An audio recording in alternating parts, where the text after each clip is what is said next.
¿Qué tal, queridos amigos? Bienvenidos a un nuevo viaje en el Cascarón de Nuez. La ministra Teresa Ribera es la ministra de Transición Ecológica y una de las personas que podríamos decir dentro de los ministerios del gobierno que más domina de su materia. Sin embargo, soltaba esta barbaridad en una comisión en el Congreso. En Enresa, en torno al conjunto de recursos que se han destinado en los últimos 30 años a la gestión de residuos nucleares, están por encima de 795.000 millones de euros. Dicho por una ministra que, como digo, es de las más competentes en su ramo, si tenemos en cuenta el nivel que tenemos y especialmente, por ejemplo, si tenemos en cuenta que la persona que había hasta hace poco en la empresa pública que se dedica a comprar el uranio de las centrales nucleares era un filósofo sin ninguna experiencia en el mundo empresarial puesto a dedo por el exministro Ábalos, pues iréis entendiendo de lo que hablo. Pero lo cierto es que la energía nuclear está hoy en día completamente en boga y en primera plana por el asunto si debe ser considerado o no una energía verde,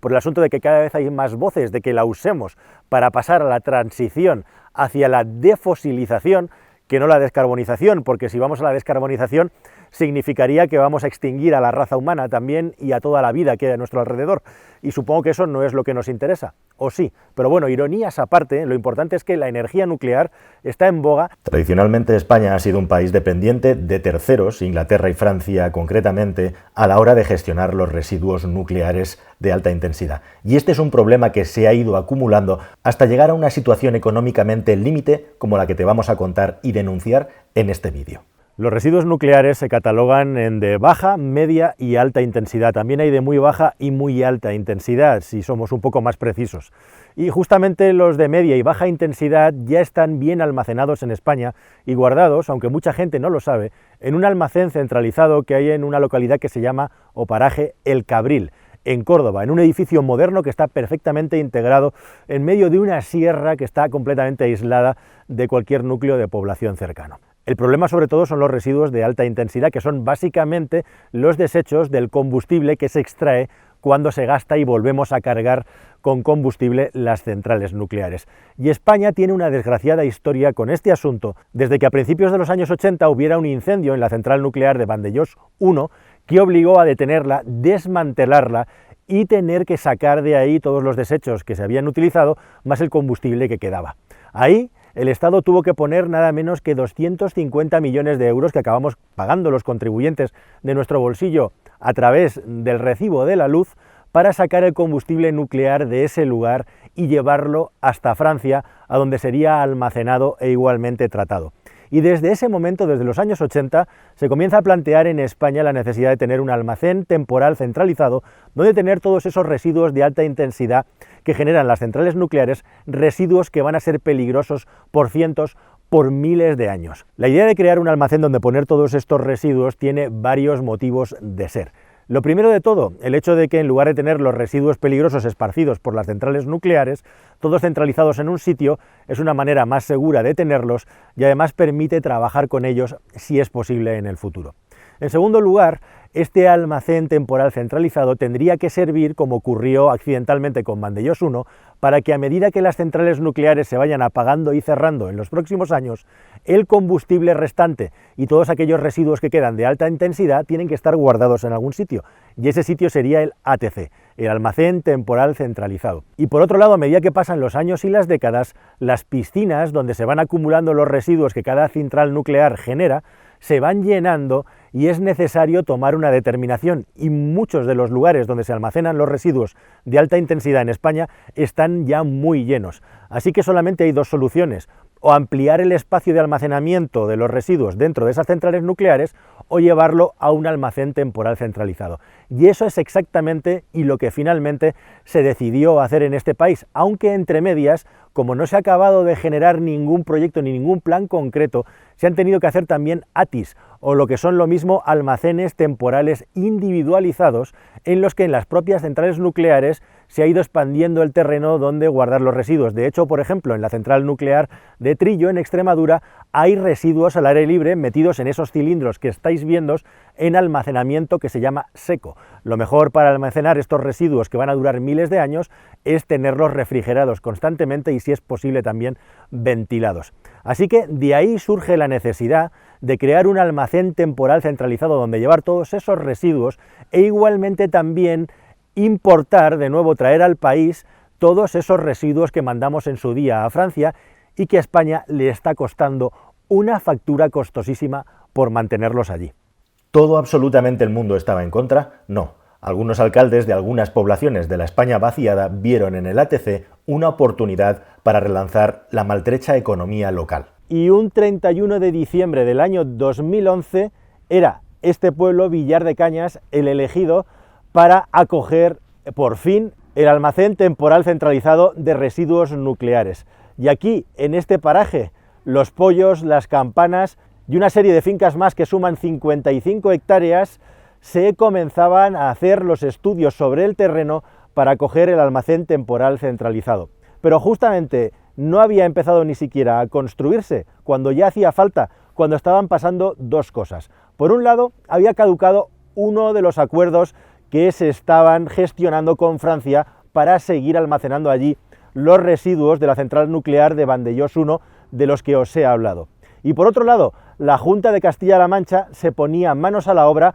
para intentar paralizar esta obra. Junta de Castilla-La Mancha que, al igual que otras muchas regiones del país, previamente, a nivel de comunidad autónoma, habían rechazado que en esa comunidad se construyera un almacén temporal centralizado como este, fueran del PSOE, fueran del PP o fueran de partidos regionales o nacionalistas. Todos, absolutamente todos, se oponían y Castilla-La Mancha no fue una excepción. Los únicos que estaban a favor de que esto sucediera eran justamente los responsables de la comarca y también del ayuntamiento de este pueblo, que veían en la llegada del ATC una forma de dinamizar la economía, una provincia, la de Cuenca, que está gravemente afectada por la despoblación. Así que pasaron dos cosas en paralelo. Por un lado, el inicio de la urbanización y las obras para crear aquí el almacén y también un centro tecnológico asociado a la energía nuclear que tengo aquí a mi lado, y por otro lado la Junta de Castilla-La Mancha comenzó a pleitear, primero poniendo en duda que estos terrenos fueran los apropiados para construir una infraestructura de este tipo, puesto que se consideraba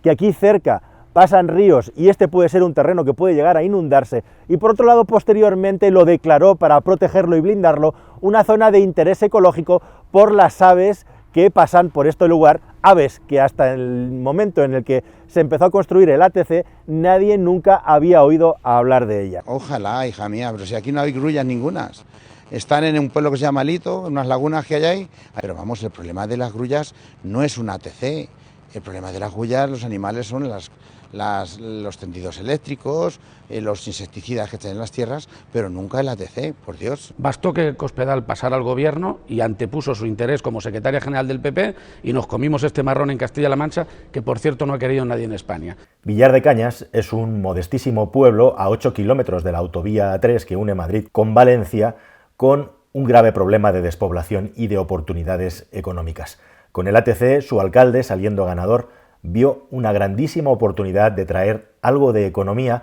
a un sitio que paradójicamente está a escasa hora y cuarto en coche por autovía desde la capital, Madrid. Villar de Cañas no deja de ser otro pueblo más de lo que se llama la España vaciada, una provincia, la de Cuenca, muy afectada por la despoblación. Se ve el apoyo que hay por los carteles en las casas a la instalación en el pueblo, puesto que sería un grandísimo dinamizador en términos de economía, pero también de atraer ingenieros, de atraer población, investigadores. Y es muy llamativo que estamos circulando por las calles del pueblo y la inmensa mayoría de las casas tienen las persianas bajadas, y otro indicador de que aquí vive muy poca gente ahora mismo. Al mediodía, como estamos circulando, es un pueblo desértico, semiabandonado, es el hecho de que prácticamente no hay coches aparcados por las calles. Y mientras tanto el tiempo seguía corriendo, los acuerdos con Francia caducaban y pasábamos nuevamente a pagar 65.000 euros al día para que siguieran guardando y gestionando los residuos nucleares que hemos tenido que sacar fuera del país. Este es un centro que finalmente inició la construcción, hay varios módulos, como podéis ver, construidos aquí, pero que en el año 2015 tenía ya que comenzar con la fase dura de construcción de los lugares donde se iban a confinar todos estos residuos nucleares. Eso no sucedió nunca, llegó el año 2016 y la siguiente moratoria que habíamos firmado con Francia también caducó. Y a finales de 2016, pasando a 2017, comenzamos a pagar la bonita suma de 76.000 euros al día porque los franceses siguieran guardando nuestros residuos nucleares. Mientras tanto, el alcalde de Villar de Cañas luchaba con Enresa por intentar que esta obra pública se pusiera en marcha, pero con la llegada del siguiente gobierno, salida del PP, llegada del PSOE, de nuevo se volvió a paralizar de manera ya prácticamente indefinida la obra. Y así hemos ido sumando retrasos, hemos ido sumando penalizaciones desde que en el año 2009 se decidiera que esta instalación tenía que existir y en el año 2011 se decidiera que este era el lugar, hasta el punto de que hemos juntado la bonita suma de más de 800 millones de euros gastados en el alquiler del espacio donde se confinan los residuos en Francia. Así que resumiendo, llevamos gastados ya casi 800 millones de euros en una fianza que cada día suma 76.600 euros más que pagamos a Francia porque esos residuos nucleares sigan allí. El día que vuelvan a España, Francia nos devolverá ese dinero, pero ese día cuando nos devuelvan el dinero habremos tenido que construir un lugar que va a costar mucho más que esa cifra. El presupuesto de Villar de Cañas estaba entre los 900 y los 1.000 millones de euros. O sea que estamos ya cerca de haber gastado lo mismo que costaba el almacén centralizado, con un lugar además de investigación de I+D para los residuos nucleares, y no tenemos ni el dinero, ni el centro de I+D, ni tampoco la investigación. ¿Y cuáles son las últimas noticias de este embrollo, que más bien parece la historia interminable? Las últimas noticias son que el alcalde de Villar de Cañas dice que el acuerdo sigue vigente, que simplemente se va a revisar el pliego de condiciones, se tiene que indemnizar a las empresas que fueron adjudicatarias del mantenimiento y creación de esta obra por una nueva que no esté obsoleta. Lo cierto es que sigue habiendo ahí un centro tecnológico de investigación de los residuos de la energía nuclear que está vacío y que solamente moran guardias de seguridad que están las 24 horas del día custodiándolo sin que haya nada dentro. Lo cierto también es que Enresa sigue diciendo que la construcción de la ATC es necesaria, aunque ahora parece que se está hablando de plazos de 2024 o incluso de 2028. Lo único cierto también es que en los presupuestos generales del Estado han desaparecido las partidas que había para esta instalación en el año 2022. O sea que queda claro que a corto plazo no se va a hacer nada. Queda claro también que no se sabe si va a ser aquí. De hecho, se habla incluso de una instalación para 2028 que sea bajo el subsuelo, pero se tendría que haber hecho antes una investigación con el granito, de la que se viene hablando desde los años 80 y que tampoco se ha hecho. Lo único cierto, lo único auténtico y verdadero de momento es que a los ganaderos del lugar se les ha permitido entrar con su ganadería y para que se puedan limpiar de cañas y de todo tipo de vegetación que se había puesto altísima en unos terrenos que teóricamente tenían que albergar unos residuos nucleares y que hace 10 años ya que han pasado sin que eso haya sucedido. Así que aquí lo único que hay, aparte de unos edificios vacíos ahí enfrente, son unas cabras tranquilamente pastando estos parajes.